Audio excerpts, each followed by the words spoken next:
Thought that was a push. It's a pull. We are going to look at a location for a store that I want to do for a year. Might be saying, why would you want to do it for a year? Why not do it forever? Well, calculated risks. I'm confident I'll be able to make a return on the store over a year, but I also know what I don't know.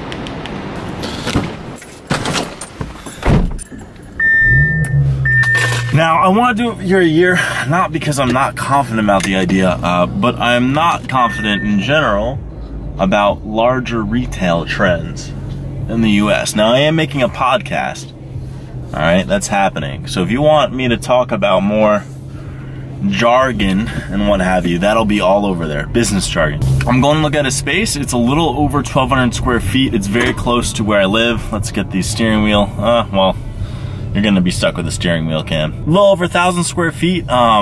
There's no TI, which means tenant improvement. They're not gonna give me a break on rent, which is a little frustrating considering here in Providence, real estate isn't that hot of a commodity. So for a landlord to not really be willing to negotiate when there's a lot of other availability, it's kind of like red flag. Like, dude's space has been empty for a long time and he wants someone to be there for a year, but he doesn't want to negotiate on the time to build it out, and you'll see the space. But we're going to go there, meeting up with Thomas for the first time. Thomas expressed interest in kind of being a partner in the project. Now, product-wise and staffing-wise and marketing-wise, I bring a lot of value added to a business. So with a partnership, I'm really looking for someone that has a great deal of enthusiasm, as well as, you know, willingness to present ideas. You know, you can't run a business, and I mean, you can, but it's always nice to have someone else's perspective on a business venture, because it stops you from being self-referential, which is probably the worst thing that could happen. So we're gonna go zip over to the space and see what it's like. This is the space. It's quite big. Ceilings are very, very high. A lot of front window space. And then what's the deal with the construction outside front? They're just beginning the sidewalk. Okay. So this is the first time I saw that. You know, previously it hasn't been. They move pretty quick here in Providence, yeah, I've noticed, on their work projects. True. So this could be cash wrap space. Again, you know, almost more than enough room to display everything.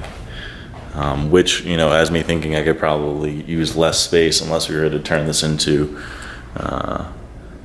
you know, maybe have this be another artisanal space, or a space where we could have people display.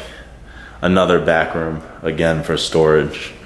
So quite big, including this back hall.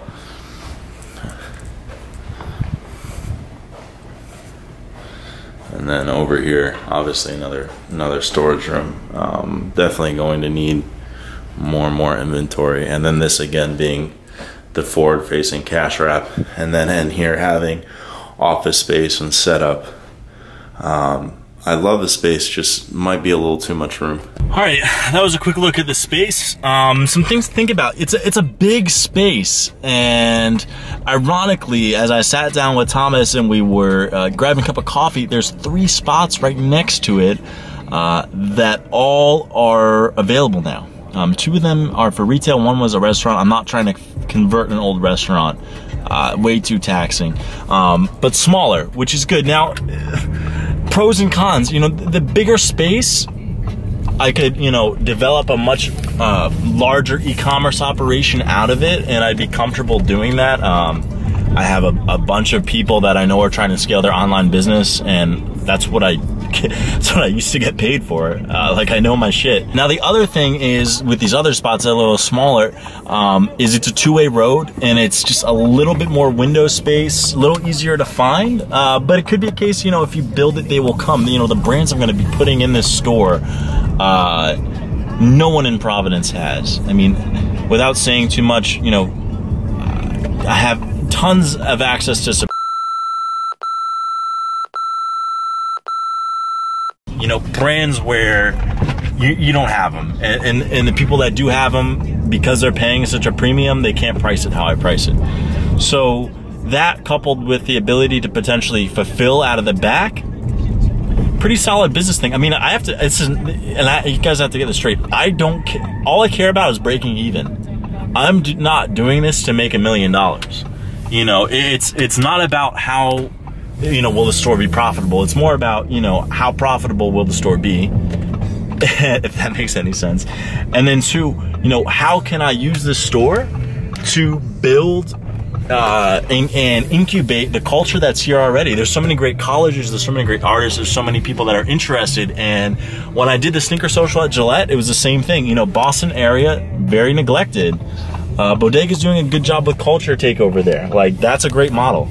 You gotta give them props. And I can bring that to Providence. And the problem with working for someone is you'll never see your ideas come to fruition the way that you have them in your head.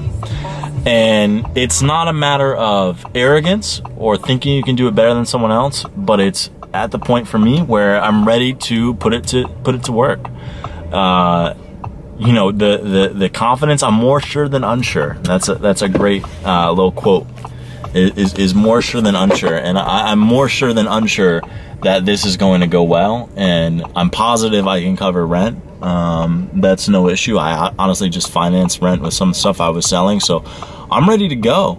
I'm ready to go. I'm ready to make this big. I'm ready to, you know, have you guys participate, and, you know, I'm ready to take what I started YouTube for, and let me turn off the ticker because that's annoying. You know, I started YouTube for helping people, and I started Kicks Under Cost for, you know, helping people find fair prices, and I started doing all of this to help other people connect with people that are interested in it, right? When I started YouTube, it wasn't like it was today.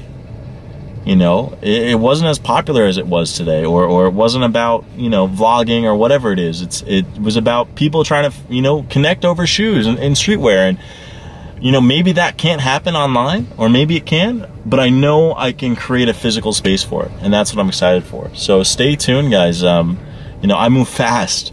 I move fast when there's something that I want. So we'll see what happens, and hopefully this is a call from the realtor. Peace, guys.